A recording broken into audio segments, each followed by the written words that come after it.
نماز اور زکوٰۃ ہر زمانے میں دین اسلام کے اہم ترین ارکان رہے ہیں۔ تمام انبیاء کی طرح انبیاء بنی اسرائیل نے بھی اس کی سخت تاکید کی تھی، مگر یہودی ان سے غافل ہو چکے تھے۔ نماز باجماعت کا نظام ان کے ہاں تقریباً بالکل درہم برہم ہو چکا تھا۔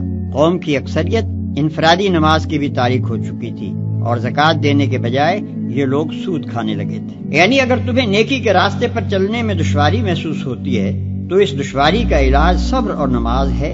ان دو چیزوں سے تمہیں وہ طاقت ملے گی جس سے یہ راہ آسان ہو جائے گی۔ صبر کے لغوی معنی روکنے اور باندھنے کے، اور اس سے مراد ارادے کی وہ مضبوطی، عزم کی وہ پختگی اور خواہشات نفس کا وہ انضباط ہے جس سے ایک شخص نفسانی ترغیبات اور بیرونی مشکلات کے مقابلے میں اپنے قلب و ضمیر کے پسند کیے ہوئے راستے پر لگاتار بڑھتا چلا جائے۔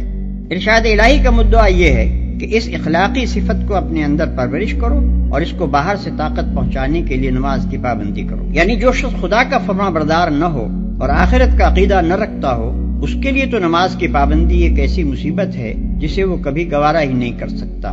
مگر جو برضا و رغبت خدا کے آگے سر اطاعت خم کر چکا ہو اور جسے یہ خیال ہو کہ کبھی مر کر اپنے خدا کے سامنے جانا بھی ہے، اس کے لیے نماز ادا کرنا نہیں بلکہ نماز کا چھوڑنا مشکل ہے۔